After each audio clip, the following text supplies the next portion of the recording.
Hey, welcome to episode 170 of Awkwardly Awesome Podcast. I'm your host, Jason Freeman, and as I was thinking about the show today and thinking about bringing on a great guest who I've had on before and getting so excited about it, I started thinking about my own life.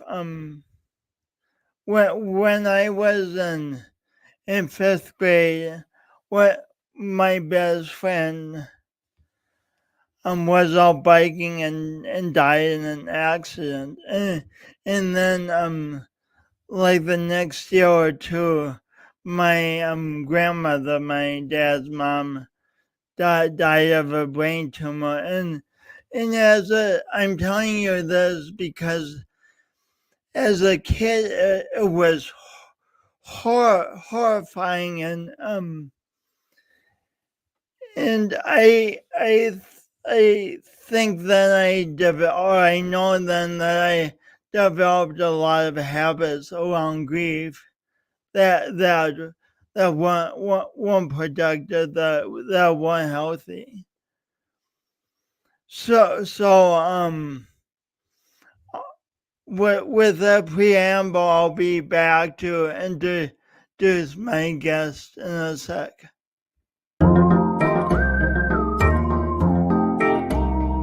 Today's guest, Sandi Kimmel. Well, welcome back. Let me tell you about this amazing woman. I recently texted from a guest, Sandi Kimmel, to check in and see how she was holding up. As we discussed last January, Sandi tragically lost her husband in, in 2020. Then her mom passed away sometime after we talked on the show. Knowing she was grieving, I didn't expect the most upbeat response back. Yet, well, Sandi undoubtedly misses her mother and husband intensely. She responded that she is recording new music once a week in the studio. I find this incredibly inspiring, and I'm excited to talk with Sandi about the creative process and how it helps us mourn, heal, and share profound ideas and experiences with others. Please welcome back to Awkwardly Awesome Podcast, Sandi Kimmel. Yay!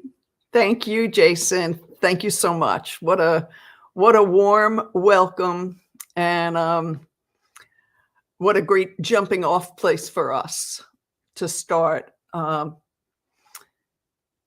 I don't really know where to start except at the beginning. I want to first talk about what you were sharing before you introduced me, and I just want to say, none of us are very good at grief in this society because we're kind of taught that death is the enemy, and we should do everything possible to keep it from us. I mean, most children aren't brought to funerals, and you suffered such a deep wound when you lost your friend in such a terrible way that, of course, in order to survive, you covered that wound because you had to. And losing a grandmother, it's so painful.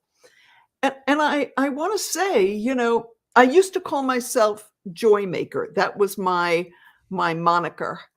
And I erased that now because, I'll leave it, but it's the balance of that is that I'm also grief walker. And Joy Maker. joy maker to grief walker. And the thing is, I was more like you, layered over. I just want to share how true that is. Oh, I was in my working life. I lived in New York. And in the middle of the night, there was a banging on my door. And I could tell it was my next door neighbor in my apartment building. And instead of answering the door, I pulled the covers up. I didn't even know what was going on. The next morning, I saw that there was a hearse in front of the building with a body bag and a toe tag. And I was like, oh my goodness, that must have been her husband. Well, my dear neighbor was in shock and grief. And I was so grief averse that I couldn't say anything to her. In fact, and I'm not proud of this, one morning I left my apartment and I was waiting for the elevator and I could hear her door open. And I was like a deer in the headlights.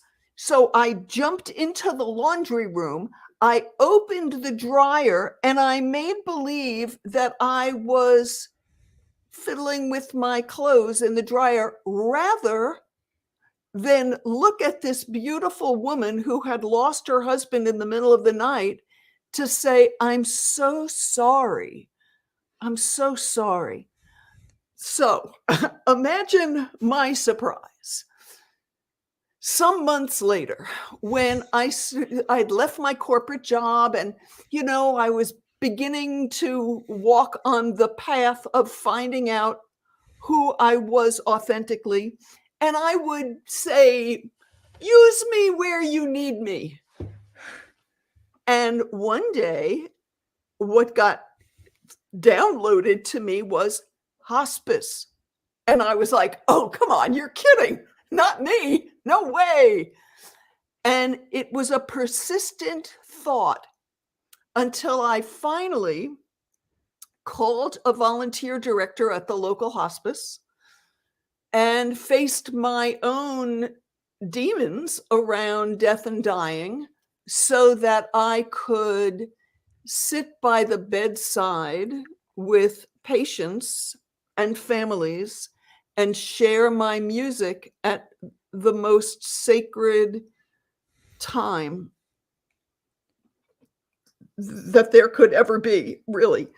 So that's we're not taught how to stand open-heartedly and say to someone, I'm so sorry. I'm going to keep going, Jason. I'm sorry. Grief is the one thing that all humans share. We have all lost someone we love. And it doesn't matter what our race or religion or political affiliation is, or how old we are, it informs our humanness. And if we could see that in each other, oh, what a world this will be. Okay, I'm done.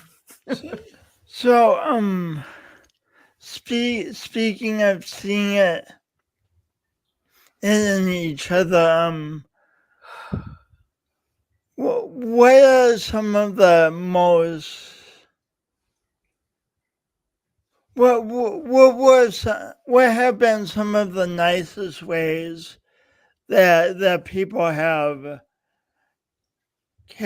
talked to you in the last few years, comforted you around the losses of your husband and mother?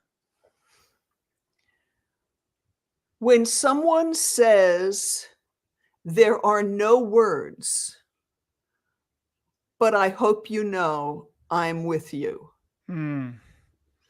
Or I'm holding you from here. Because no one really can soothe that wound. And I remember reading, we don't really want to make it go away. We want to learn how to move about in the world with that hole, so that it's no longer debilitating, but that it's always there as a reminder how precious life is, that every day is a gift. And, I forget that 100 times a day. And that's when I stop and I watch a bird, or, I think to myself, how is it possible that there are an infinite number of ways that the clouds can be arranged, or the colors of a sunset, or, I think it was Einstein who said, you can go through life believing that everything is a miracle or nothing is a miracle.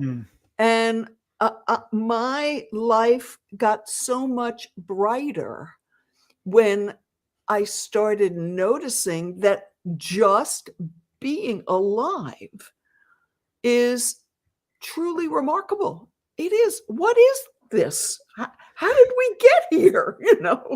So how have you found to strike a balance in that dance between holding your loved ones as meaningful as cherished parts of yourself, but not letting it be a debilitating thing? Great question. I think, well, there's a few things. One is the only way through grief is to grieve. I can't remember who said that, but boy, it's true. We humans don't want to hear that at all. I know. But that's where the healing is, and the gift to be able to continue on. There's lots of different types of grief. My grief around my husband was very different than the grief around my mom. And having them fairly close together, I could really see, wow, they're so different. One of the most profound lessons for me, we're so conditioned to be busy and keep busy, and the truth is, it's the opposite of that is where the healing is. And so Patrick died in 2020, and my mom died 10 months ago. And so I had 3 years of just being quiet and being in recovery. In fact, Jason, when I met you the first time, I was barely tiptoeing out of my house in those days. I'm a fairly outgoing social person who basically pulled the covers around me, or the curtains, and stayed in my house. I mean, we had a pandemic, which was kind of perfect for me. Nobody was pressuring me to go anywhere.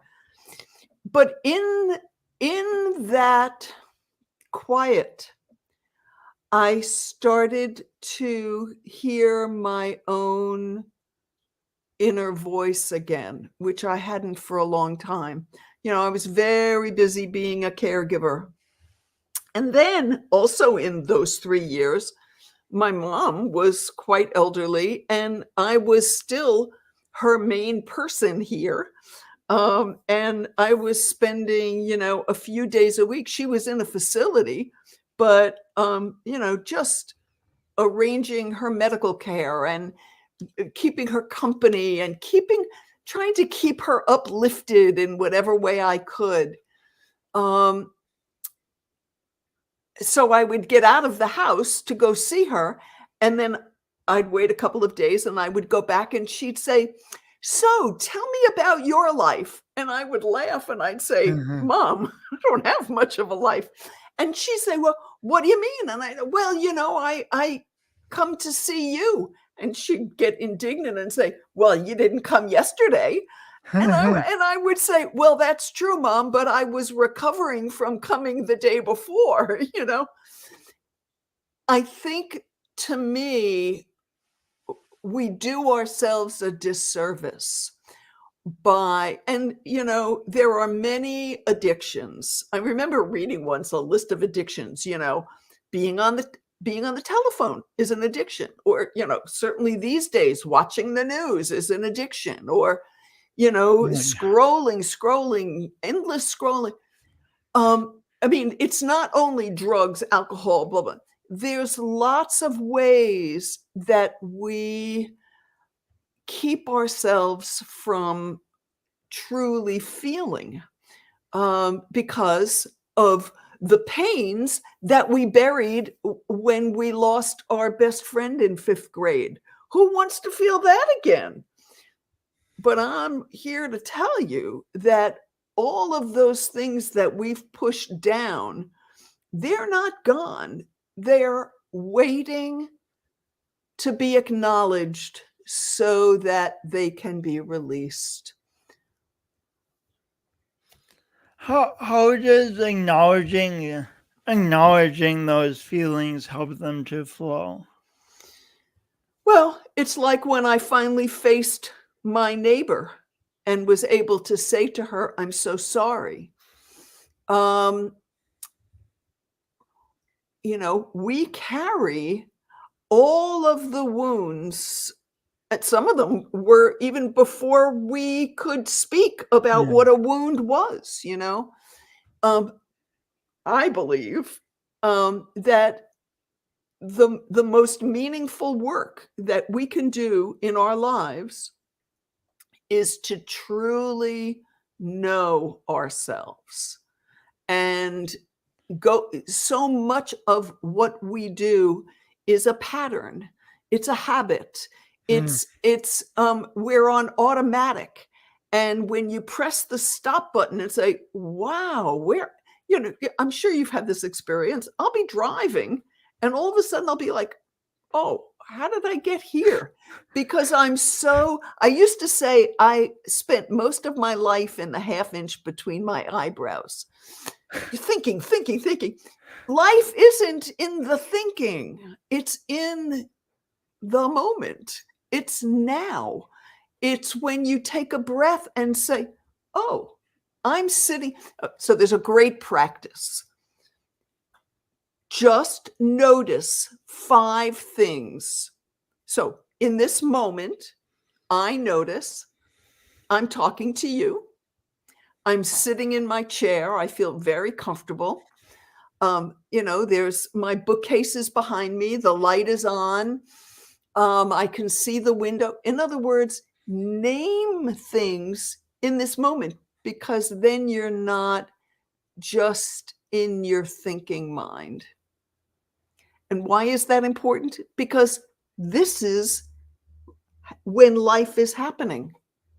It isn't happening yesterday, and it isn't quite yet happening tomorrow. So we might as well grab it with both hands while we can. Um,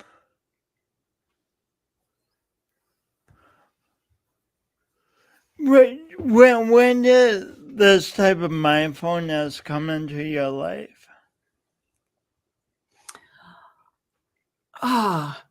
Well, part of me wants to say it came in before I was really aware of what was going on in my life. But I left my corporate life in many years ago. I won't say how many because it was a long time ago. And I had a relationship end, and it was very, very painful. And Hmm. I remember going on a hike one day, and saying, "Hi, it's me. I know I haven't spoken to you in a really long time, but I'm really miserable. And if there's something I'm supposed to be doing, I sure wish you'd let me know, because if I'm looking into a crystal ball and this is what I'm doing a few years from now, feeling this miserable, I'm not interested. So give me a hint." Hmm. And I would have to say that at that moment, that's when it began. Because what happened as a result is I had this idea get downloaded to me a couple of days later. And it was for a business that I did start. And without going into too much detail, I realized, oh, my job in the world is to be authentic. Well, how do I do that?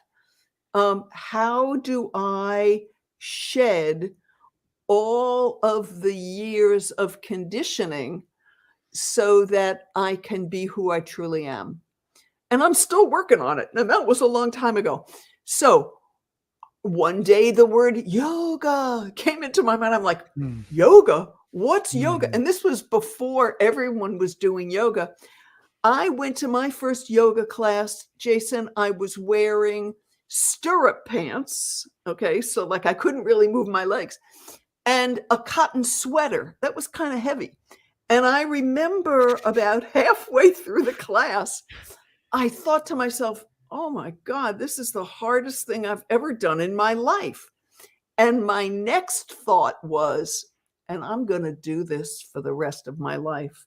It was like my body said, oh, yay, she knows we're here now, And in fact, some years later, I started teaching yoga. And I called my class Yoga for the Reluctant, Hmm. because I had been so reluctant. And it was really introducing people to this miracle that we are. And then I started meditating in, much more seriously. And then it was like feeding a hungry fire. Whatever I Hmm. could read and get my hands on Hmm. and watch and go to workshops and talk to people. And honestly, the first half of my life, it was nice, you know, but the second, this part now, oh, it's so much richer. And so my job is to share what I've learned. And so I'm going to do a handy little segue here. And I do that with my music. I write the songs for me so that I can remember what I've learned. And luckily enough, it seems to work for other people too. So speaking of your music, first, and your last newsletter is amazing. Thank you. First of all, the subject line is New Year, new music. What do those words mean to you? Well, I hadn't sent out a newsletter in almost 2 years. And so I wanted to greet the new year by letting people know I was coming out of my self-imposed seclusion. And the new music had to do with this miraculous wave that I've been riding literally since the day my mom died. And I'll explain that. Hmm. My mom used to use my music a lot. It helped. She said that it helped her understand what she believed, which was really lovely. And she said to me many times, she'd ask me about death because she knew that I had been with so many people. I would try to I'd say, well, Mom, I'm not exactly sure, but what I think is. Anyway, and she used to say to me, when it's my time, I want you there. I want you to hold my hand. I want you to play the guitar. And these are the songs I want you to sing to me. And I would laugh and I'd say, Mom, if I can be there, I sure will. But, that'll be up to you. I don't really know. And I can't hold your hand and play the guitar at the same time. Dang the card. It's very awkward. Anyway, and pretty much almost since Patrick died, I really wasn't playing. I was so filled up with my own process, my grief, my learning, my quiet, that I wasn't playing the guitar. Okay. Fast forward, I get a call. My mom was in a skilled nursing facility at the time, but she was watching television at the nurse's station and fell over and fell out of the wheelchair and hit her head and broke a vertebra in her neck. Oh. And so they rushed her to the hospital, and then they took her to a hospice house. And what that means is there were only 6 rooms, and it's really end of life, staffed by unbelievable angels. Yeah, just as an aside, would you describe, Craig, like the philosophy behind hospice? Hospice believes that one should be supported in the end of life journey. And that means supported with pain medications so that you're not suffering. The family is supported with social workers, and there are volunteers, as I used to volunteer. It's a well-rounded team that walk with you and share. They're not afraid to say, these are the stages to look for, and this is what happens. And it isn't so much clinical as it is comforting to know. I mean, people who say, well, I would never do hospice. Oh, I'm so sorry, because it's such a, if there's such a thing as a good death, which I do believe there is, hospice provides that foundation for a good death. So thank you. Anyway, your mom is in the hospice house. Yes. And she'd only been there for one day, and I got a call the following morning that her breathing had changed quite a bit. And as they had already explained, that means that her death was approaching. And they said, you should get here sooner than later. It was 7:00 in the morning. I threw on my clothes and I jumped in the car. And of course, 7:00 in the morning from where I lived to where she lived, I was in rush hour traffic. Oh my God. So talk about having to stay present during a very difficult time. Right. And so I said out loud in the car to no one, boy, the last mile is the longest. So I get to the hospice. I had brought my little Bluetooth speaker. I sat with her. I held her hand. She was unconscious, but hearing is the first and last sense that we have. So I kept talking to her, and I was singing along with my little Bluetooth speaker. And then there was a knock at the door, and it was the volunteer director there who didn't really know me. And he said, you play guitar, don't you? I said, yes. And he said, I live around the corner and I have a guitar. Would you like me to bring it to you? And I said, sure. I was like, how did he know that? Meanwhile, talk about kindness out of nowhere. Exactly. I mean, how did he know? Anyway, while he was off getting a guitar, I was biting the nails off my hands so that I could play. Don't forget, I hadn't played the guitar in a really long time. Anyway, so I was able to sing some of the songs that I knew she wanted to hear until my fingers were really approaching blisters. And I started to get up and put the guitar away, and something compelled me to sit back down. And I started to play this song that literally, I've never had this experience before. It came through me whole. I started singing "The Last Mile is the Longest of All That We've Been Through." And I was like, "What?" And so I grabbed my phone to hit record because something was happening. Mm. And I wrote this song, or the song wrote me. And literally, after I stopped, she took her last breath 20 minutes later. And so I know that she heard me singing her out.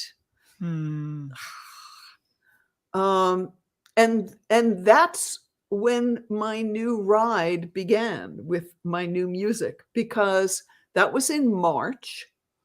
And then I was quiet for a little while, not very long.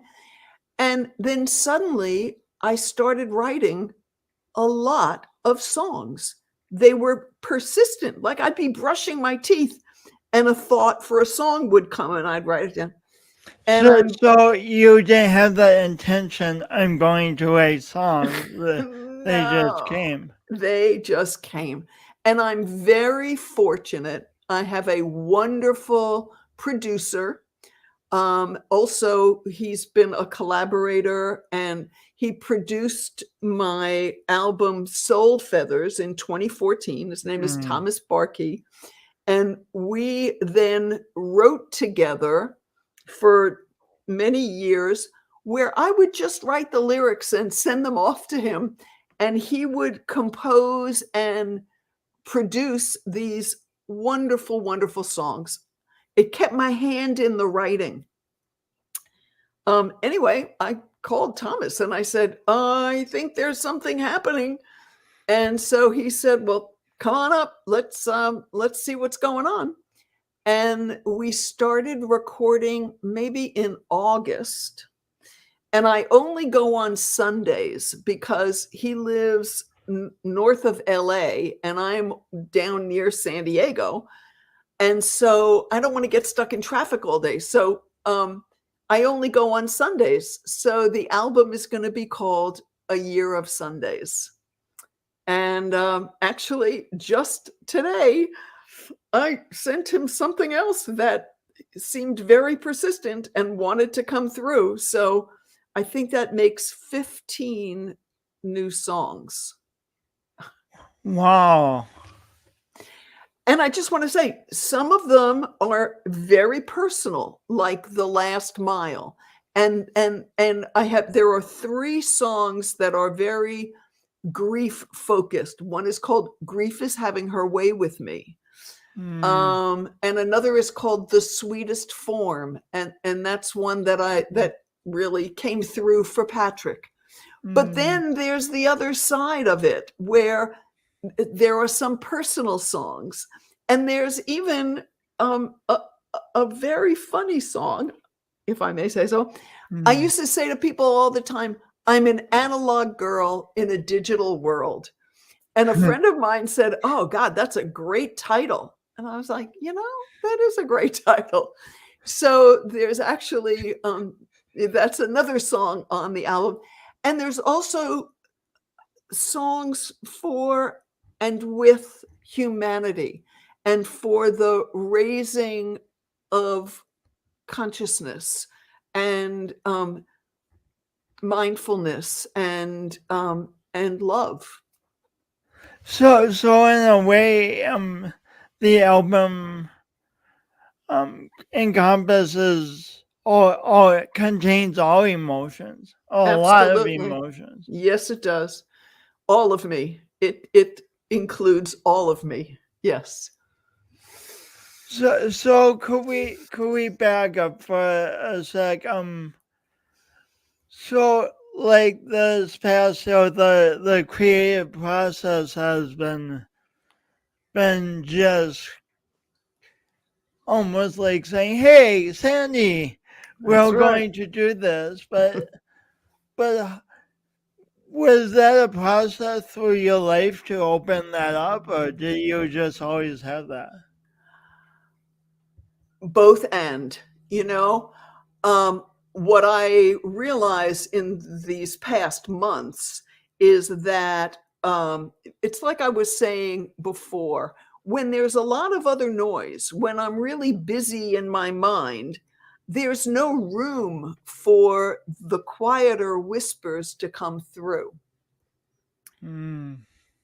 Getting quiet, I mean, I still laugh to myself. I know my mom and Patrick are both orchestrating this. I don't know which one is whispering the words to me, but I sense that I have a lot of support in the unseen world. I don't even know what that means, but I'm not doing it. It is doing me. It's almost as if everything I've done up until now was getting me ready to receive these songs to share now in the world.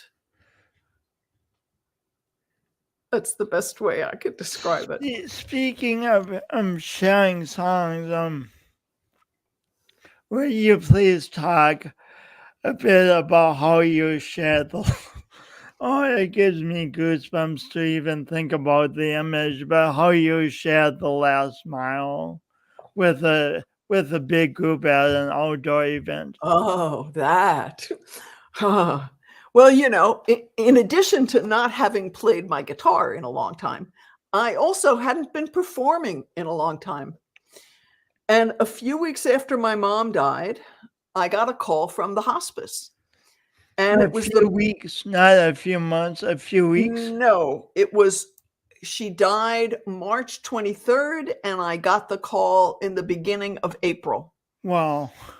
And it was the bereavement director. So he knows about grief. And he said, I heard the story about your song, The Last Mile, because when I gave the guitar back to the volunteer director that day, I said to him, thank you so much. I don't even know how to say what happened, but this song came through. And I told him.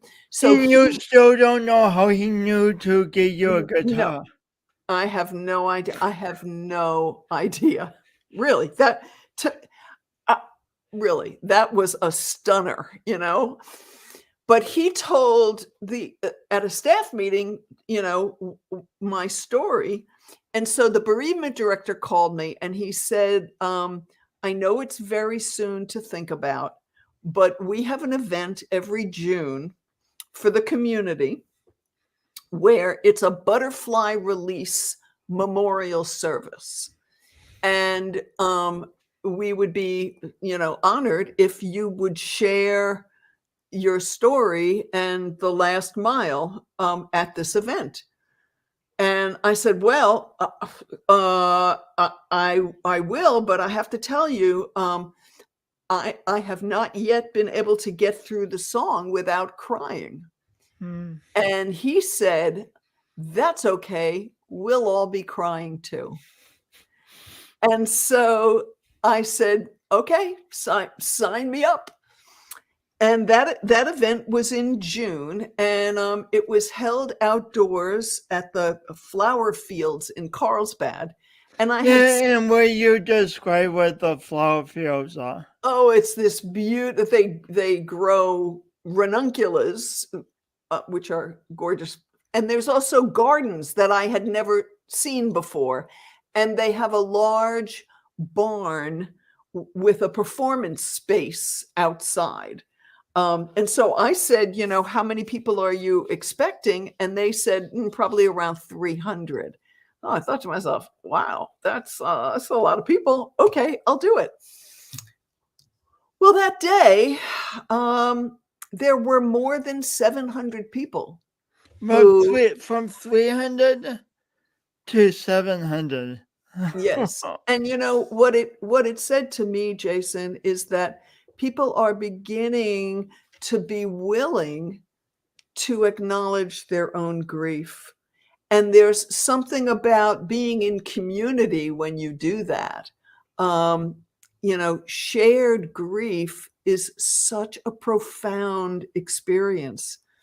And so, there I was faced with 700 open-hearted people. And it was truly a life highlight for me. And so I have to ask, how did the butterflies tie into the song? Well, there was also another wonderful songwriter, musician who actually had been a hospice nurse at the hospice house where my mom was. And his name is Ian McCarter. And Ian and I went back and forth, each sharing a few songs. And then after the music portion was over, the bereavement director, Jim, gave out little envelopes that had a butterfly inside, a sleeping butterfly. And it was kind of a crazy day because it was much colder than they were expecting and cloudy. And the butterflies need warmth to wake up and take off.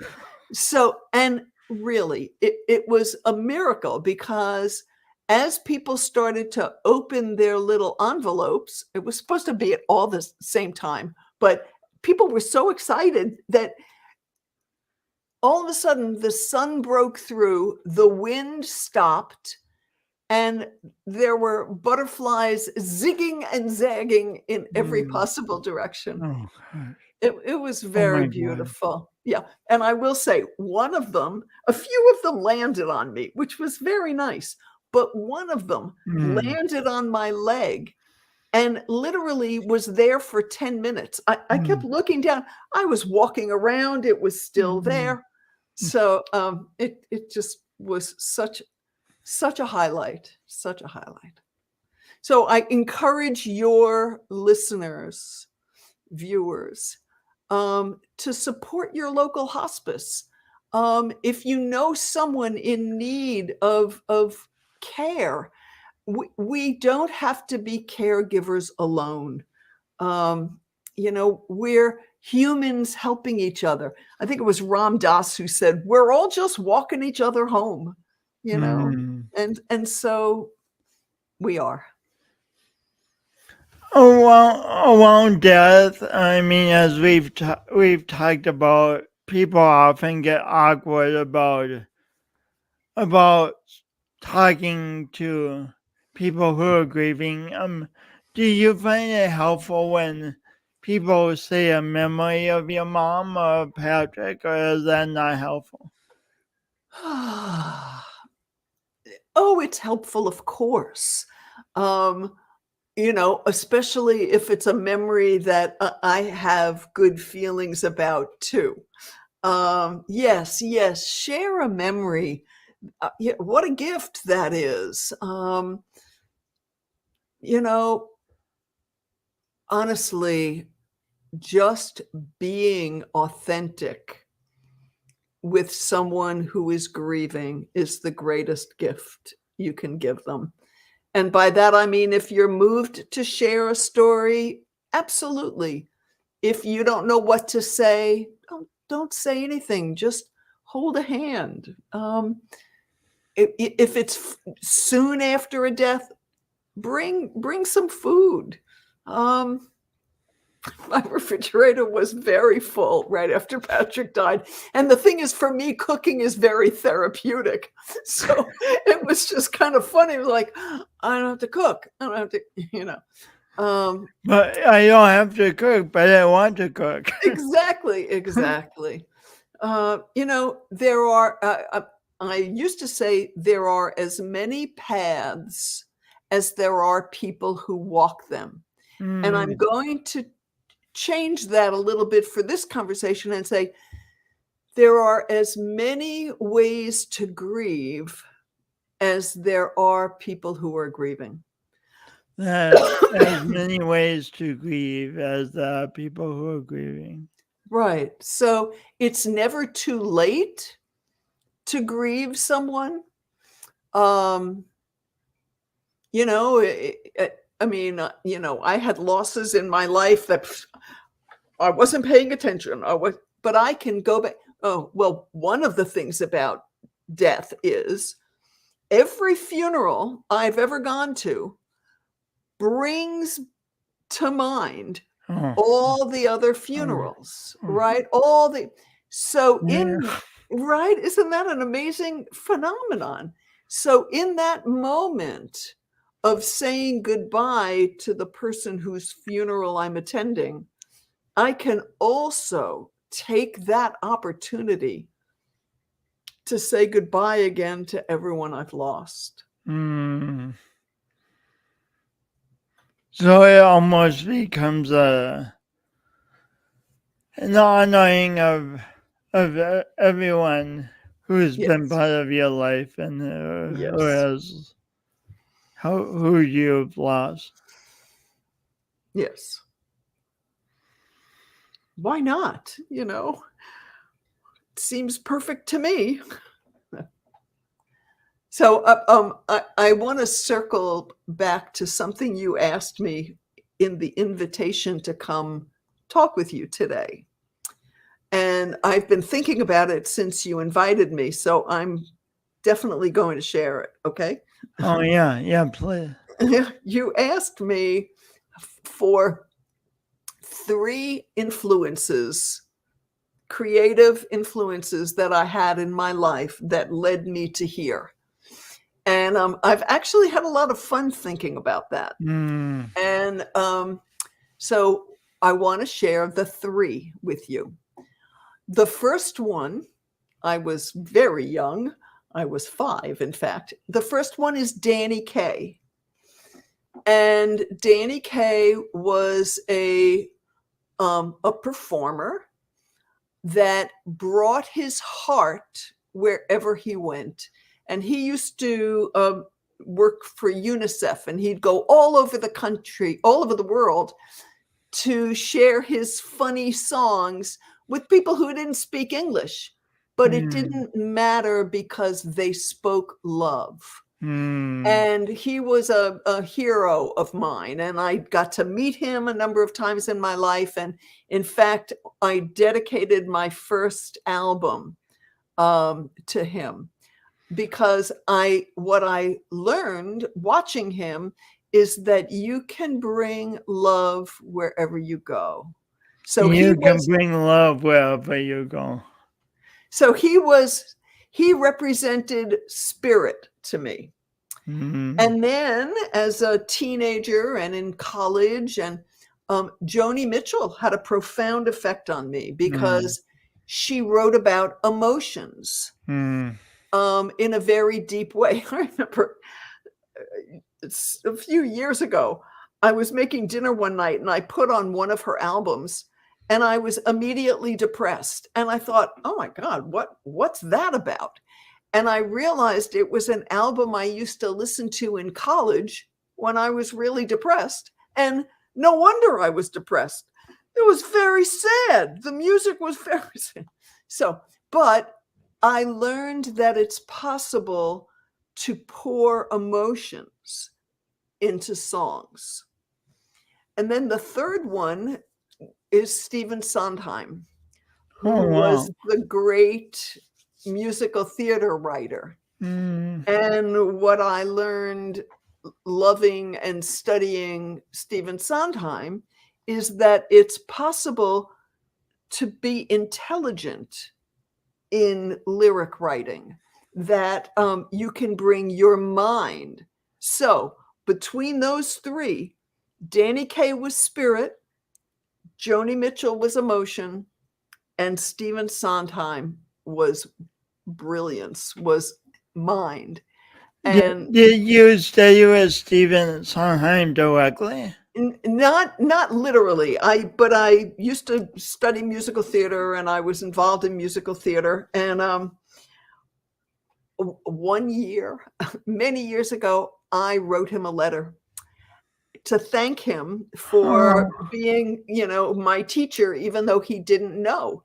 And a friend saw me go to the mailbox, and he said, "What are you doing?" I said, "Oh, I'm writing a letter to Stephen Sondheim." "Oh, did you ask him if you can be his apprentice?" "No." "Did you? Maybe you can sharpen his pencils?" I said, "No, Marty.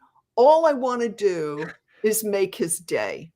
And I put the letter in the mailbox. Oh, And a week later, I got a letter from Stephen Sondheim. oh wow. "Dear Sandi Kimmel, thank you for your lovely letter. It made my day." Oh. I was like, that's so perfect.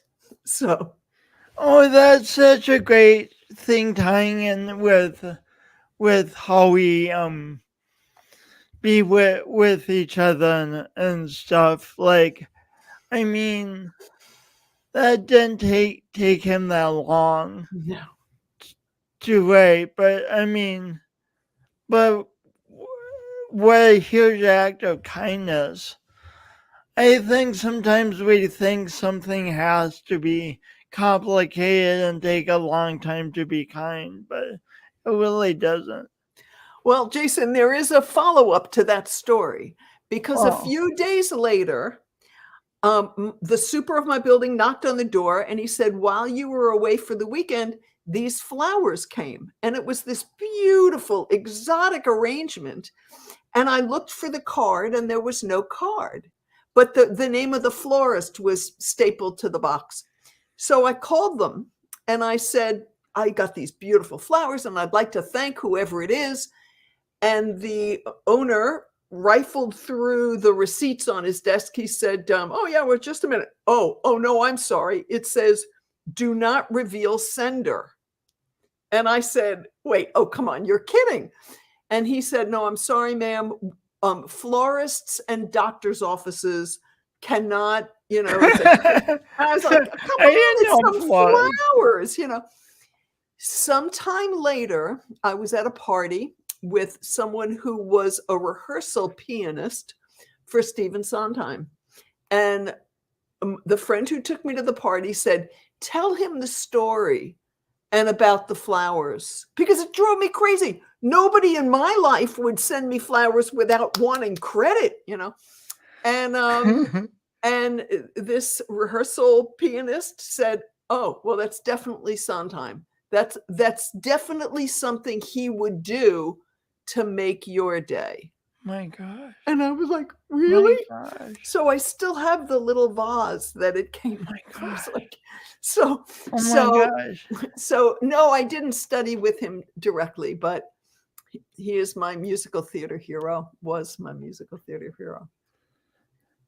Wow, that's amazing. Um, well, changing subjects a little bit, what would you say to someone who's listening and like and we're thinking like, "Sandy, I know I have something to create, but I'm just stuck. I'm so stuck. I go to create and I'm just stuck." What would you tell them? Well, the first thing I would say is stop affirming your stuckness, right? So Oh. we do it all the time. We argue for our limitations. So, right? So instead of that, or somebody said, "Why are you making negative declarative statements?" So what I would suggest is to take the pressure off and just very lightly ask whatever. You don't have to believe in anything, but just ask that inner you to come out and play. Make it playful Mm. instead of heavy. Mm. Sometimes I write something and I think, oh man, what am I even thinking? And then I come back to it and I'm like, well, I don't know, maybe it's all right. Or, I've had situations with Thomas where I'll think to myself, oh boy, I don't know if he's going to like this one. And he comes back, he's like, gosh, you did it again. I'm like, I did? Because we're such harsh critics of ourselves and our work. And so what what I used to say is, we all have inner critics. Tell yours that there's an Uber waiting outside to go to the airport to take a vacation while you work on whatever it is you're working on. And they can come back, but a critic has no business sitting on your shoulder while you're creating. And you can thank you so much. I know you're there to protect me from making a fool of myself, but uh, if that happens, so be it. Thank you so Well, much. were there any teachers in school who really taught you about creativity as play? No, no, no, no. And I was not a good student. I was school was not for me. Um, it wasn't until many years after school did I kind of recognize that I was a square peg in a round hole. And no matter what I did, I was never going to be the shape that fit in that model. Um, I had other kinds of teachers after that, workshop leaders and spiritual teachers that I listen to this day that are supporting the part that wants to grow and share and be in the world and help. And I hate the word help, but be part of the uplifting or the evolution of the change that we are clearly in the middle of right now.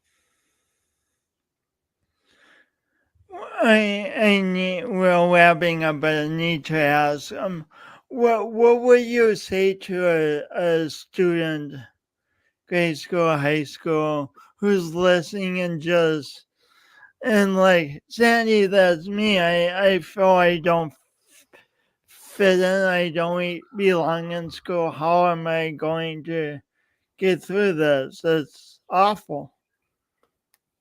I hear you. I feel you. Well, the good news is that these days there are alternative ways of learning. Mm. I said to my mom, I don't know, 10 years ago, gee, mom, I sure wish there had been an alternative high school when I was going to school Mm. because I would have thrived. Mm. There were things I was so good at, but they weren't academic. I mean, I was writing songs when I was 12. Wow. But they don't, that wasn't honored or I wasn't guided in school. So what I would say to someone is get through as best you can. And when they tell you your grades are going to follow you for the rest of your life, it's not true. I laugh because grades seem so significant Oh my when we're God. in school, but once we're out, they just don't. Exactly. But you think, I mean, oh, the sleepless nights and Mm. the self-loathing Mm. that I had. Oh, I mean, I look back, and now I can look at me with these eyes, but at the time it was just dark and I was filled with doubts and fears and that I was a failure, and really someone once said to me, and it's true of everyone, and that's why I'm going to share it. She said, you know, Sandi, the way before you is wide open. It's clear. And then she said, there are no other footprints on it. You know, so go forth, make your way. And that's true for everyone. We each have our own journey. No one can tell us how to do it, when to do it, what to do. You know, it's like we all have our own vehicle, and we're driving where we're guided to drive, not where somebody else is going. And if we're lucky, I guess we really get an opportunity to trust in the driving where we are guided to drive instead of always swerving to meet some sort of things we think are expected of us. Absolutely, Jason.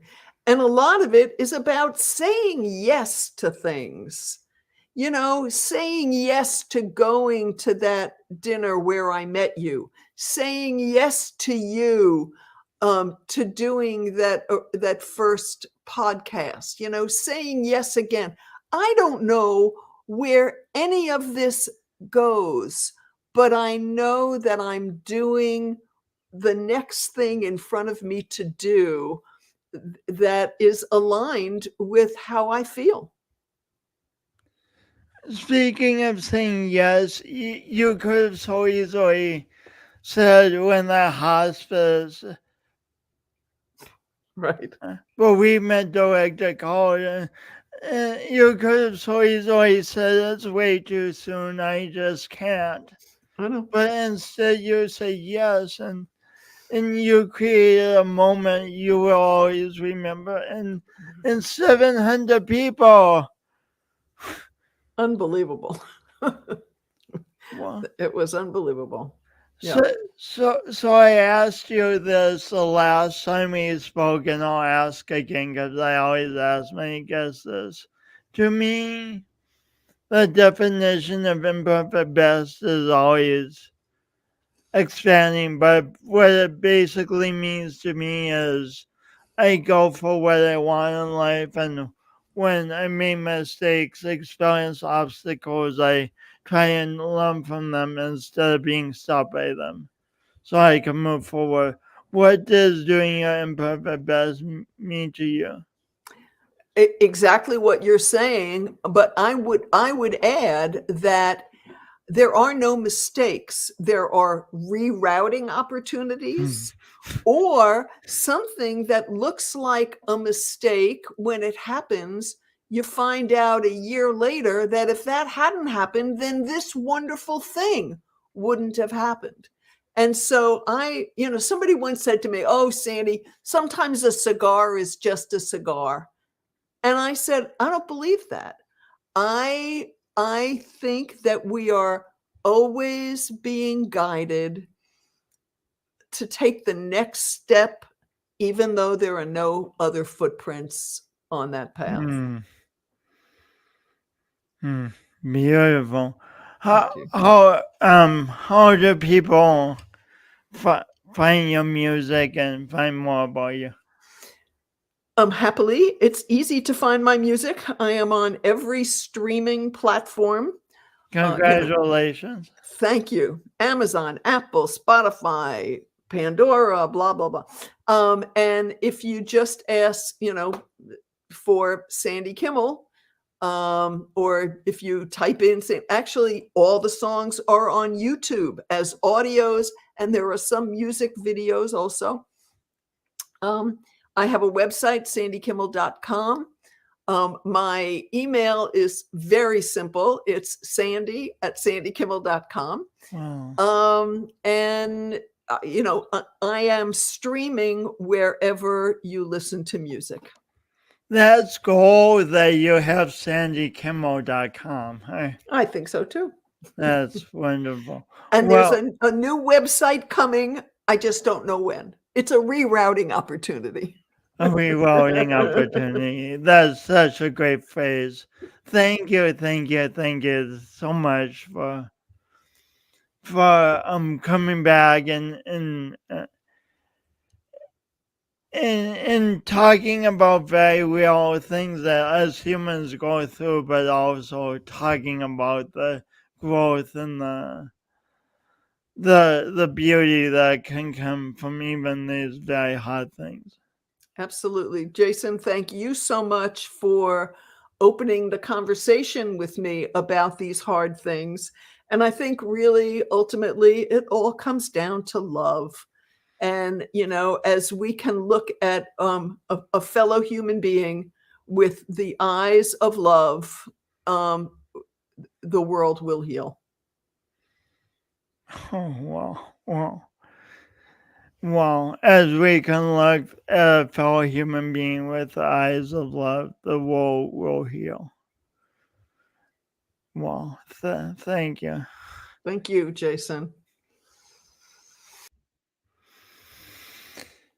Wow. Wow. Wow.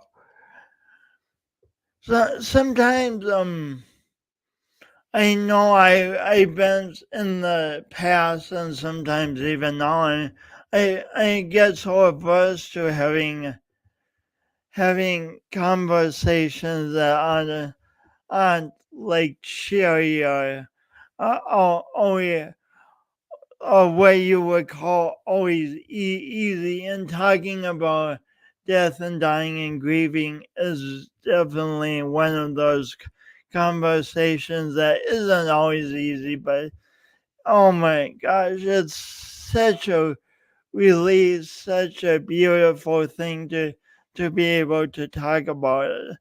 And I just, as I say that, I get the image of Sandy playing at the event for hospice, and just these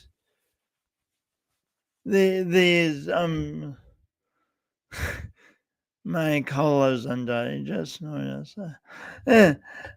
And just these 700 people who have been on the separate journeys with grief and missing their loved ones, suddenly coming together and releasing butterflies and the music and the conversations. What an image. Thanks for tuning into Awkwardly Awesome podcast, whether you're watching this live or later. And tune in for another amazing episode so next week. Talk to you later. Have a good week.